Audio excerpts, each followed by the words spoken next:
नहीं है। तो जो संदेश आज परमात्मा संगत में जो दिलवाना चाहते थे, उसके लिए परमात्मा ने छोटी सी ये एक भूमिका बनवाई थी, ताकि हम आगे संदेश को आसानी से समझ सकें कि आज का हमारा सब्जेक्ट क्या है।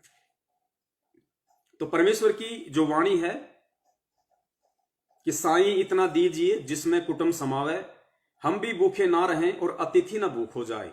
रिक्वायरमेंट ऑफ द फैमिली, परिवार की आवश्यकता, उससे ज्यादा मांगना एक भगत के लिए संत रामपाल जी महाराज जी का भगत होकर सबसे बड़ी मूर्खता होगी उसके आध्यात्मिक जीवन की। इससे अधिक यदि वो परमेश्वर से मांगता है या वो खुद अपनी तरफ से इससे ज्यादा कमाने की कोशिश करता है, तो ये उसके जीवन की सबसे बड़ी भूल होगी। बहुत सारी वाणियां हैं परमेश्वर की। एक वाणी में परमपिता परमेश्वर ने समझाया है हमें बड़े प्रेम से। माया का अंग है, दास को थोड़ी सी टूटी फूटी याद है, जितनी याद है उतनी दास आपको बताने की पूरी कोशिश करेगा।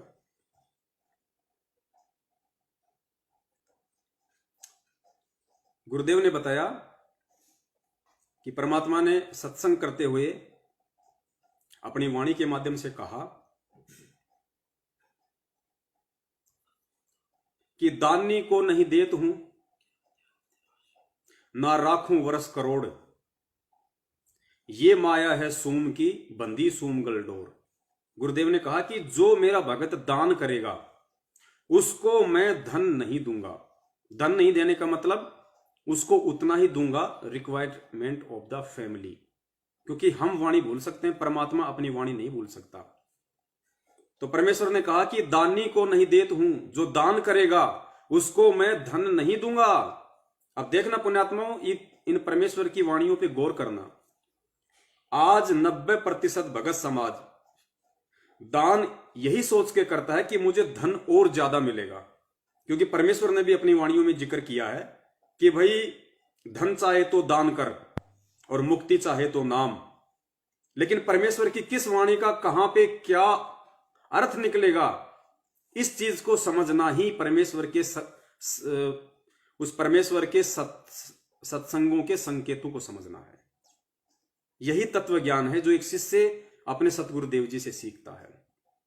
तो दो वाणियां परमेश्वर ने बोली कि धन चाहे तो दान कर और मुक्ति चाहे तो जप नाम।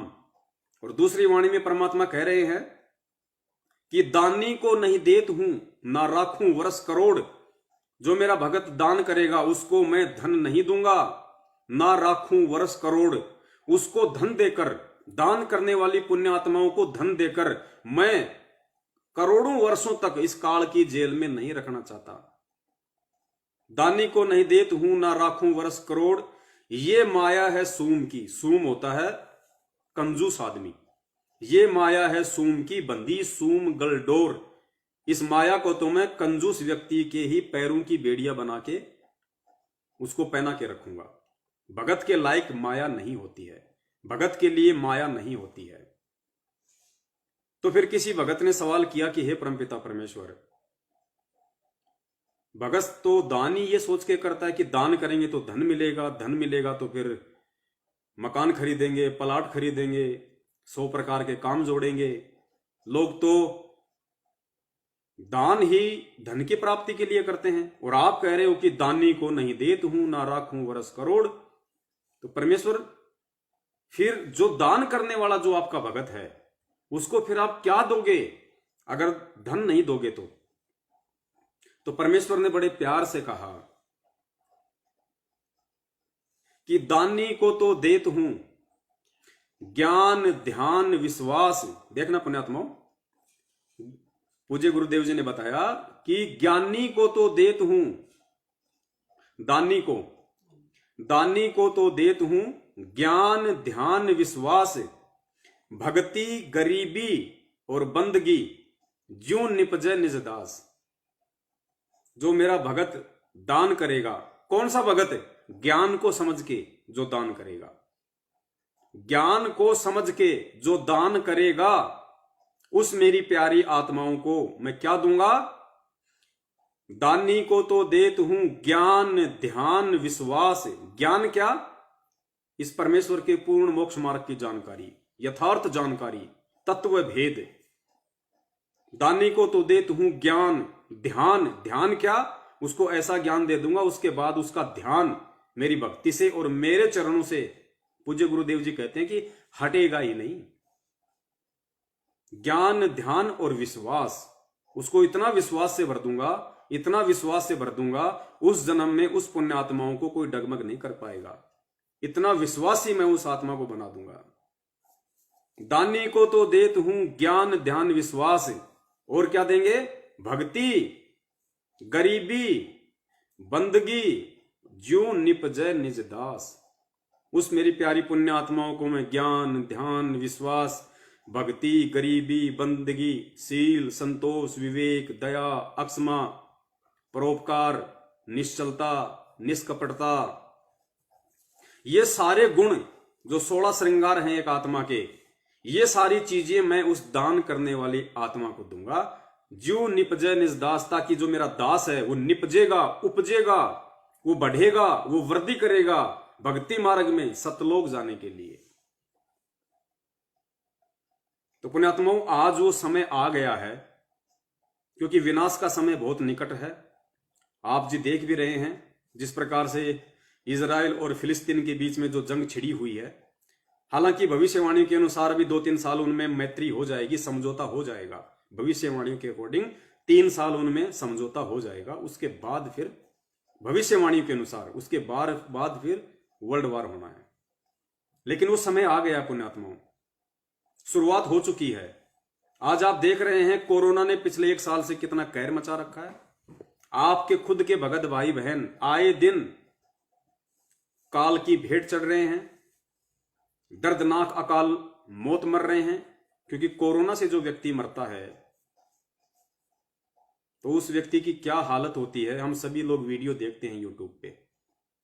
ऑक्सीजन लेवल उसका कितना गिर जाता है, श्वास लेने में कितनी दिक्कत होती है, ऑक्सीजन चढ़ाई जाती है, लंबे लंबे सांस लेता है, तो कितनी पीड़ा होती है। तो आपके खुद के भगत भाई बहन जो सारनाम तक लिए हुए हैं, आज वो भी कोरोना की भेंट चढ़ रहे हैं। सतनामी और प्रथम नाम वाले की तो बात ही छोड़ दीजिए। और भी अन्य घटनाओं से भगत समाज में रोजाना मौतें हो रही हैं। तो क्यों हो रही है? रीजन उसका यही है, परमेश्वर के ज्ञान को ना समझ पाने के चलते जो कर्म उनको करने चाहिए थे, उन कर्मों से वो भगत भाई बहन दूर हो गए और उन कुकर्मों में लिप्त हो गए जो कुकर्म पूज्य गुरुदेव जी ने करने से मना किया था। कुपात्रों को दान देना, कुपात्रों के हाथ में ज्योति पाठ का पैसा थमा देना, कुपात्र लोगों की संगति करना, उन कुपात्रों के आदेशों को सतगुरुदेव जी का आदेश मान के अपने जीवन में उतारना, ये बहुत बड़ी गलतियां हैं। ये कॉमन सेंस की जो बातें थी वो भी हम नहीं पकड़ पाए, तो फिर आगे भक्ति कहां चलनी थी। जितनी बैटरी चार्ज थी परमात्मा ने रक्षा की। और उसके बाद में फिर परमेश्वर की वाणी है कि राम किसी को मारे नहीं, मारे तो हत्यारा राम, अपने आप ही मर जाएंगे कर कर खोटे काम। तो खोटे काम करने संगत ने शुरू कर दिए। सतलोक आश्रम मैनेजमेंट हरियाणा की संगति करके उसने सारे खोटे काम करवा दिए, राजनीति करवा दी, आरक्षणबाजियां करवा दी, गुंडों की सीबीआई जांच में शामिल करवा दिया, लोगों की सीबीआई जांच के लिए संगत से 5-5 लाख रुपए का उनको दान दिलवा दिया। कभी किसी धरने पे, कभी किसी धरने पे, कभी रक्तदान, कभी देहदान, कभी कौन से कुक्रम आपकी आंखों के सामने है। 7 साल से यही राग हम लोग अलाप रहे हैं, क्योंकि वो पुण्य आत्मा परमेश्वर के सत्संगों को आधार ना बना के उनकी वाणियों पे नहीं चली। लेकिन पुण्यात्माओं, अब वो समय आ गया है और ये संदेशा विशेषकर सत्सेवक भाई बहनों के लिए है कि अगर हम थोड़ी बहुत भी भूल में हैं तो हमने वो गलती बिल्कुल भी नहीं करनी है जो गलती हमारे भगत भाई बहन जो काल प्रेरित सतलोक आश्रम मैनेजमेंट हरियाणा के पीछे लग के कर चुके हैं और जो कर रहे हैं और जो उनके परिणाम भोग रहे हैं। तो हमने दो तरफा हमने सावधान होकर चलना है। एक तो जो पूर्व में वो लोग गलतियां कर चुके हैं वो गलतियां हमने भूल कर भी नहीं करनी है और आगे हमने बहुत सोच समझ के चलना है। खुद परमात्मा ने गीता जी का संविधान बताया कि अर्जुन, द्रव्य में यज्ञ की अपेक्षा ज्ञान यज्ञ सर्वश्रेष्ठ है। द्रव्य में यज्ञ की अपेक्षा ज्ञान यज्ञ सर्वश्रेष्ठ है, क्योंकि गीता जी कहां से लिया गया? वेदों से। वेद किसने दिए? पूर्ण परमेश्वर कबीर साहब जी ने। तो गुरुदेव ने अपना ही संविधान गीता के माध्यम से हमें बताया कि अर्जुन, द्रव्य में यज्ञ की अपेक्षा ज्ञान यज्ञ सर्वश्रेष्ठ है। ज्ञान यज्ञ में सारे ही यज्ञ आ जाते हैं। द्रव्य यज्ञ मतलब पैसा दान करना, भोजन भंडारा दान करना, कोई कंबल वगैरह दान करना, रक्त दान करना, देह दान करना, इसको कहते हैं द्रव्य में यज्ञ। तो गुरुजी क्या कह रहे हैं कि अर्जुन, द्रव्य में यज्ञ की अपेक्षा ज्ञान यज्ञ सर्वश्रेष्ठ है।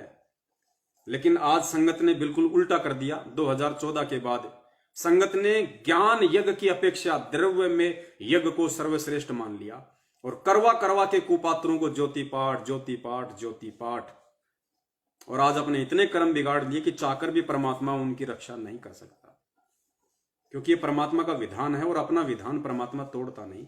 ये गीता जी का अटल विधान है कि जीव जैसे कर्म करेगा वैसा फल उसको भोगना पड़ेगा। ये तो जगत और भगत दोनों के लिए है।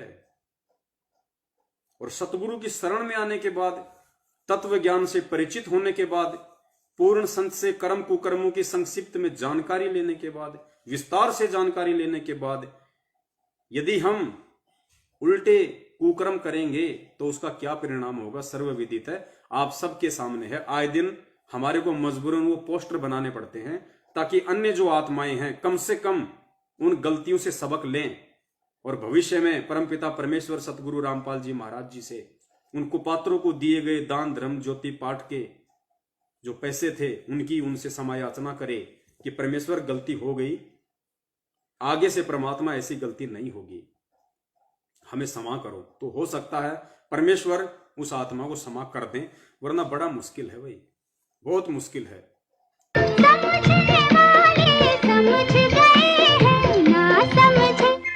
ना समझे वो अनाड़ी है।